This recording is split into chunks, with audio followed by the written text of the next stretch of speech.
वरदारी विठ्ठल श्री ज्ञानदेव तुकाराम. नमन माझे गुरुराया, नमन माझे गुरुराया, महाराजा दत्तात्रया. नमन माझे गुरुराया, तुझी अवधूत मूर्ती, तुझी अवधूत मूर्ती, माझ्या जीवीची विश्रांती. नमन माझे गुरुराया, जीवीचे साकडे, जीवीचे साकडे, कोण उगविल कोडे. नमन माझे गुरुराया, अनुसूया सुता,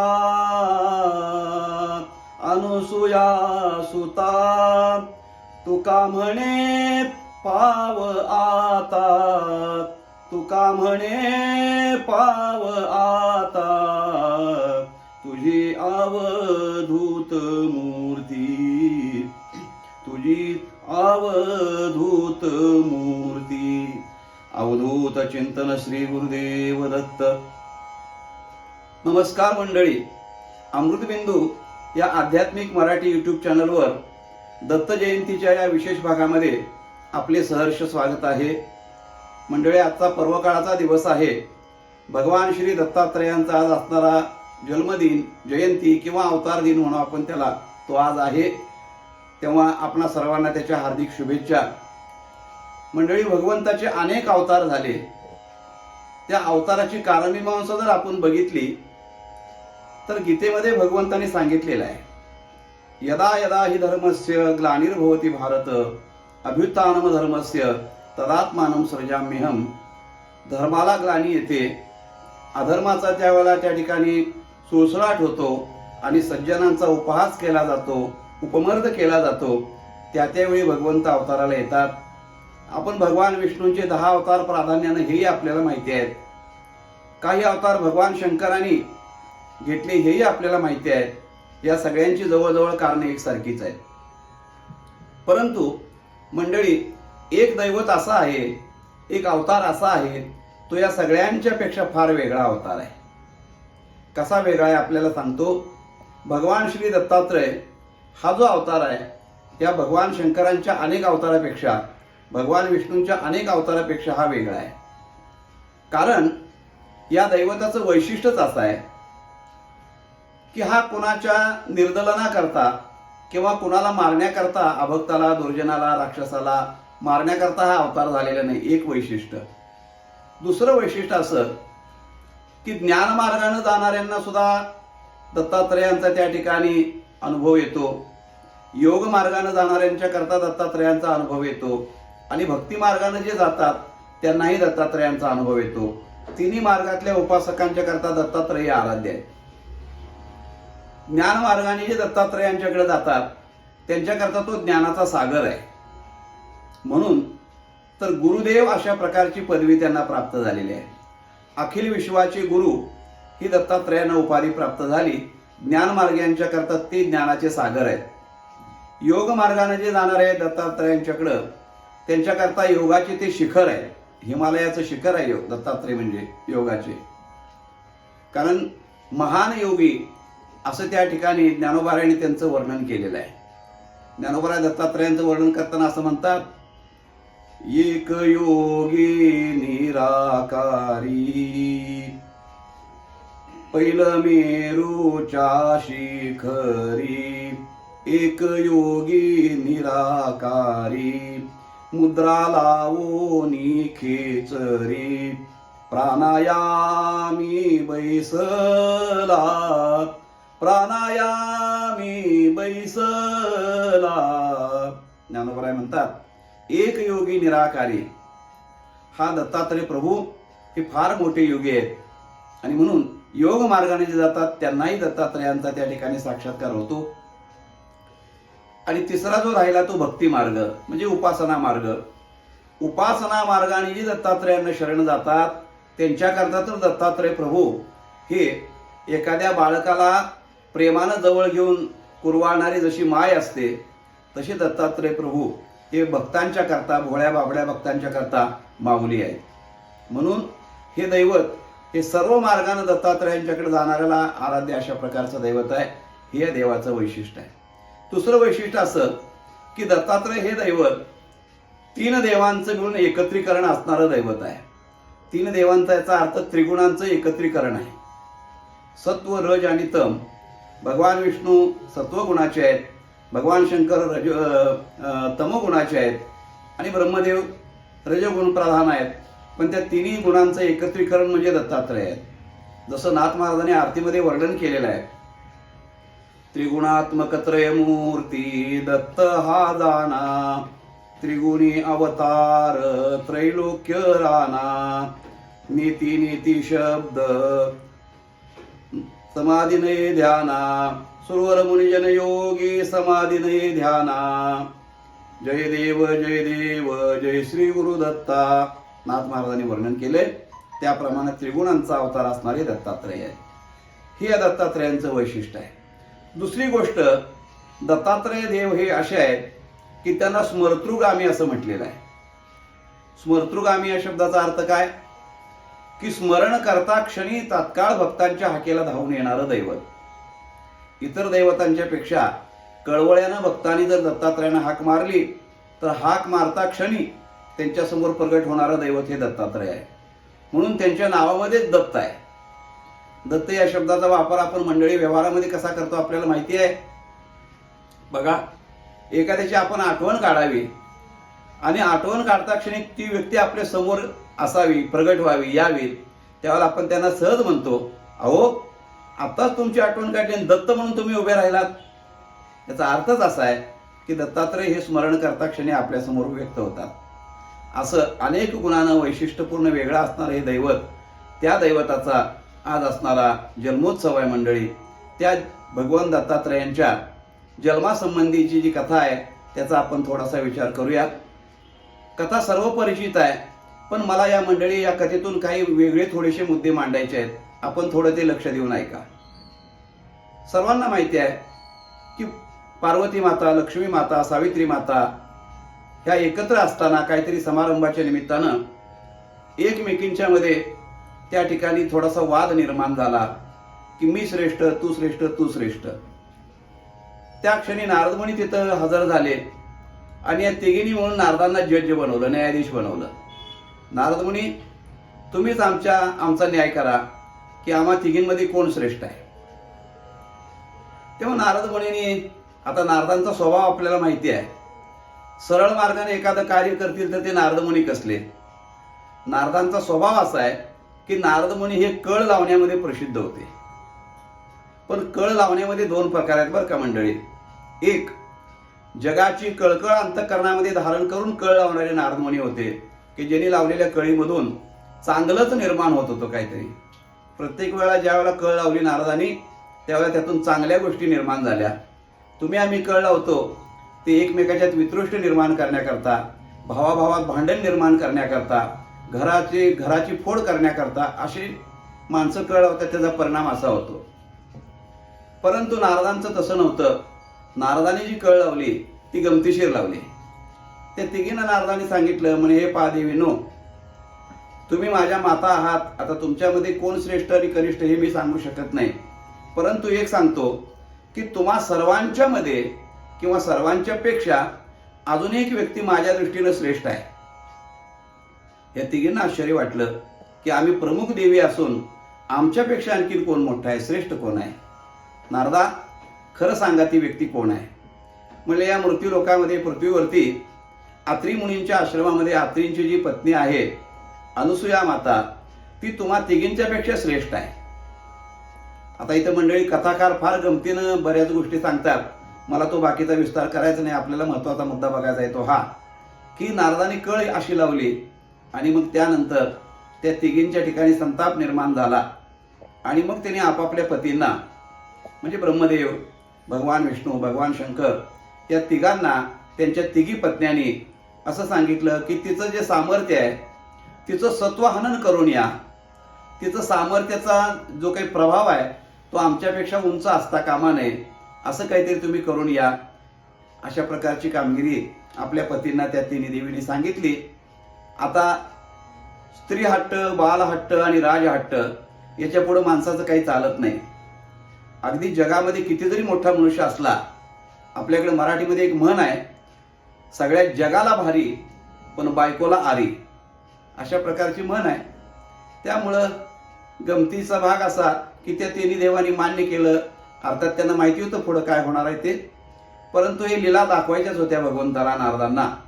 त्यामुळं मान्य केलं आणि ते तिन्ही देव अत्रि मुनींच्या आश्रमाच्या ठिकाणी आले. त्यांनी तपस्यांचा वेश घेतला. भस्मांकित जटाधारी तिन्ही देव तापसी झाले. ब्रह्मा विष्णू महेश्वर सत्वसतीचे पहावया आले. वर्णन करताना असं म्हणले की तपस्व्याचा वेश या तिन्ही देवाने घेतला. अंगाला भस्म लावलेला आहे, रुद्राक्ष घातलेले आहेत, कपणी घातलेली आहे, तपस्व्याच्या वेशामध्ये आले आणि दारासमोर उभे राहून ओम भवती भिक्षां देही अशा प्रकारची गर्जना केली, घोषणा केली. संध्याकाळाचा समय होता. अत्रि मुनी त्या ठिकाणी स्नान संध्या करण्याकरता नदीच्या किनारी गेलेले होते. अनुसूया माता एकट्या घरामध्ये होत्या आणि कोणतरी अतिथी आलेले आहेत, याचक आलेले आहेत असं म्हटल्यानंतर अनुसूया माता बाहेर आल्या आणि बाहेर आल्यानंतर बघितलं तर हे तीन तपस्वी महान तेजस्वी असे तिन्ही देव जैसे परब्रह्मीचे ठसे असं या तिघांचं रूप बघितलं. अत्रि मुनींच्या पत्नी अनुसूया मातेनं त्यांना नमस्कार केला. म्हणे देव बोला, म्हणे काय तुमची इच्छा आहे? माते आम्हाला इच्छा भोजन हवं आहे तुझ्याकडून. ठीक आहे म्हणे तुम्हाला इच्छा भोजन देते. काय तुमची इच्छा आहे सांगा, काय इच्छा भोजन आपल्याला हवं आहे? मंडळी, मला सांगायचा जो मुद्दा महत्वाचा आहे तो इथं आहे की बऱ्याच कथाकारांनी या गोष्टीचं विडंबन केलेलं आहे. आपलेच देव, आपल्याच देवी देवता, आपलेच महापुरुष यांचं विडंबन आपणच करत असतो मंडळी. परकीय माणसं आपल्या देवदेवतांचं जेवढं विटंबन करत नाही तेवढंच आपणच आपल्या देवांचं कमीपणा आणि विटंबन करतो. पण हे आपल्या लक्षात येत नाही मंडळी. कसं ते बघा या कथेतून. इथं असा भाव व्यक्त करायला हवा होता की हे तीन देव ज्यावेळेला समोर आले, कोणत्या हेतून आलेले होते की त्या पतिव्रतेचं सत्व प्रभाव कमी करण्याकरता आलेले होते. परंतु तिची ताकद एवढी आहे, पातिव्रत्याचं सामर्थ्य एवढं आहे, तेज एवढं आहे की या देवतांची तिथं आल्यानंतर वृत्ती पालट झाली आणि त्यांच्या मनामध्ये जो काही दुसरा जो काही भाव होता तो भाव त्या ठिकाणी पालटला आणि मनामध्ये एक सात्विक भाव निर्माण झाला. बघा मंडळी, जो मनुष्य सत्वगुण प्रधान असतो, सात्विक चारित्र्य संपन्न व्यक्ती जी असते, तिच्याकडे बघितल्यानंतर दुर्जनाच्याही मनामध्ये क्षणिक अशा प्रकारचा सात्विक भाव निर्माण होतो. तर हे तर तीन देव होते. त्यांनी सांगितलं माते आम्हाला इच्छा भोजन तुम्ही द्यावं अशी इच्छा आहे. बोला म्हणले महाराज काय तुम्हाला इच्छा भोजन हवं माझ्याकडून? तेव्हा त्या तिन्ही देवांनी अशी विनंती केली, माते राग येणार नाही आपल्याला? नाही म्हणे बोला. माते आम्हाला असं वाटतं की आम्ही हा सगळा जगाचा गाडा ओढत असताना, खटाटोप करत असताना खूप दमलेलो आहे, खूप शिंदलेलो आहे आणि आम्हाला प्रेमानं वात्सल्यानं जवळ घेणारी, कुरवाळणारी अशी माता आम्हाला नाही आहे. स्वामी तिन्ही जगाचा आई विना भिकारी, आम्हाला तिघांनाही आई नाही आहे. माते अशी आमची इच्छा आहे की आमचा श्रम घालवण्याकरता, आम्हाला वात्सल्य प्रेम देण्याकरता आम्हाला आई हवी आहे. माते आम्हाला तुमच्या मांडीवर बसून स्तनपान करायची अशी आमची इच्छा आहे. हे आम्हाला इच्छा भोजन पाहिजे. असं म्हटल्यानंतर तिने थोडंसं चमत्कारिक नजरेनं बघितलं. त्यांच्या लक्षात सगळा प्रकार आला. ठीक आहे म्हणे महाराज, मी धन्य झाले तुमच्या या मागणीमुळं. आणि अनुसूया माता आत गेलेल्या आहेत. त्यांनी देवालयातलं तीर्थ आणलं. ते तीर्थ त्या तिघा देवांच्या अंगावरती सिंचन केलं. ते तीर्थ सिंचन करता क्षणी तिन्ही देव जे आहेत ते 6 महिन्याचे बालकाच्या रूपामध्ये रूपांतरित झाले. आणि मग अनुसूया मातेने एकेकाला आपल्या मांडीवरती घेऊन प्रेमानं त्यांना कुरवाळलं, प्रेमानं त्यांचं त्या ठिकाणी लालन केलं, लाड केले, आपल्या स्तनाला लावून यथेच्छ अशा प्रकारचं दुग्धपान, अमृतपान त्या मातेने ह्या तीन देवांचं केलं. काय भाग्य असेल त्या मातेचं आणि काय भाग्य असेल त्या देवतांचं देखील, की ज्या देवतांना आई मिळाली नव्हती, पण पहिल्यांदा आईच्या सुखाचा अनुभव त्या देवतांनी घेतला. खूप अशा प्रकारचे आनंदित झाले, देव तृप्त झाले. तेवढ्यामध्ये अत्री मुनी स्नानाहून आले आणि त्यांनी पाहिलं की 3 बाळं आहेत. कुठून आली ही 3 बाळं? अनुसूया मातेने सगळी हकीकत सांगितली. भिक्षा मागण्याकरता तिथे आले होते, अशी त्यांनी इच्छा व्यक्त केली. मी त्यांची इच्छा पूर्ण केली. आता ते तृप्त झालेले आहेत माझं स्तनपान करून आणि लहान बाळाच्या रूपामध्ये खेळतायत. अत्री मुनींनाही आनंद झाला आणि खूप दोघांना समाधान वाटलं की आश्रमामध्ये लहान बालकांचं अस्तित्व निर्माण झालं. पण इकडे या तिघी देवी विचार करू लागल्या की आमचे कामगिरीवर गेलेले मालक अजून कसे आले नाहीत. नारदांना विचारलं काय झालंय? नारदांनी सगळी हकीकत सांगितली आणि मग आता म्हणले पस्तावा करायची वेळ आपल्यावर आलेली आहे. आपण फसलो म्हणले, आपण चूक केली. आता ती लहान बाळं झालेली आहेत त्या आश्रमामध्ये, आता त्यांना कसं आणायचं? पण आता आणल्याशिवाय पर्याय नव्हता. आणि मग या 3 देवी अत्री मुनींच्या आश्रमात आल्या. बघितलं तर 3 पाळणे, त्या 3 पाळण्यामध्ये 3 बाळकं खेळत अंगठा चोखत अशी निवांत पडलेली आहेत. अनुसूया माता तृप्त आहे त्यांना दुग्धपान करून. आणि मग त्या देवीने सांगितलं, ही देवी अनुसूया देवी, आमचे पती आम्हाला परत करा. अनुसूया माता म्हणली ठीक आहे, तुमचे पती आहेत, तुमचा अधिकार आहे, तुम्ही घेऊन जा त्यांना. माझ्याकडे आले बाळक रूपाने, त्यांनी अपेक्षा केली, मी त्यांचं समाधान केलेलं आहे, तुम्ही घेऊन जाऊ शकता, घेऊन जा आपापले. त्या तिघी ज्या वेळेला पाळण्याजवळ देवी गेल्या आणि बघितलं तर एकसारखे 3 जण दिसायला लागले. आता यातला कोणचा उचलावा? आपला म्हणून उचलावा तर तो दुसराच निघाला तर फजिती.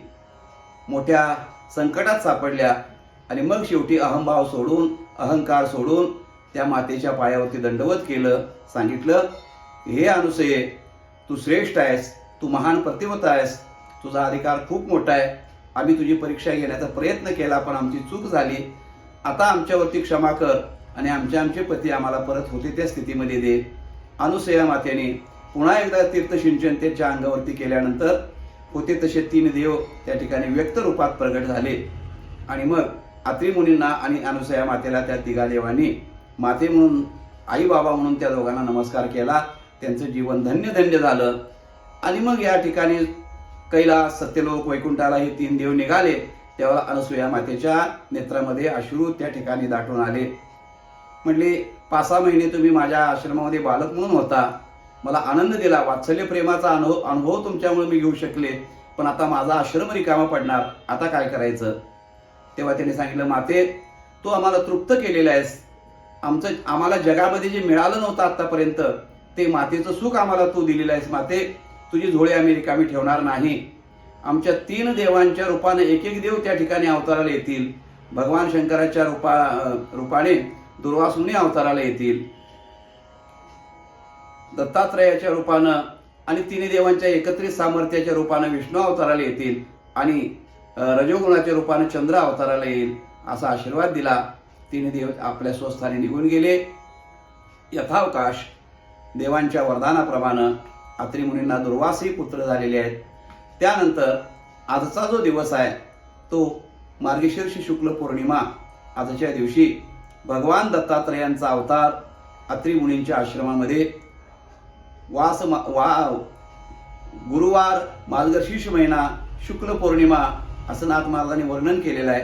आणि आजच्या दिवशी भगवान दत्तात्रय त्या ठिकाणी प्रगट झाले आणि सर्वांना अतिशय आनंद त्या ठिकाणी आश्रमवासियांना, अत्री मुनींना आणि अनुसूया मातेला प्राप्त झाला. तेव्हा हे दत्तात्रय भगवान असे आहेत की स्मर्तुगामी ज्याला म्हटलेलं जातं.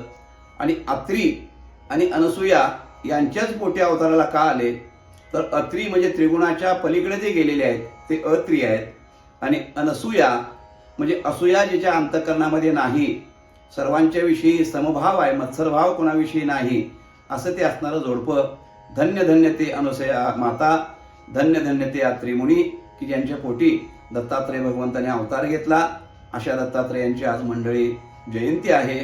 त्या निमित्तानं ही माहिती आपल्या समोर सांगण्याचा मी वेळेच्या मर्यादेमध्ये सांगता येईल तेवढा सांगण्याचा प्रयत्न केला. मंडळी, चिंतन कसं वाटलं ते अवश्य कळवा. आपण या चॅनलवरती जर नवीन असाल तर चॅनल सबस्क्राईब करा, इतरांच्यापर्यंत चॅनलची माहिती द्या आणि भाग कसा वाटला ते जरूर कळवा. मंडळी, भेटूया पुन्हा उद्याच्या भागामध्ये. तोपर्यंत नमस्कार. रामकृष्ण हरी.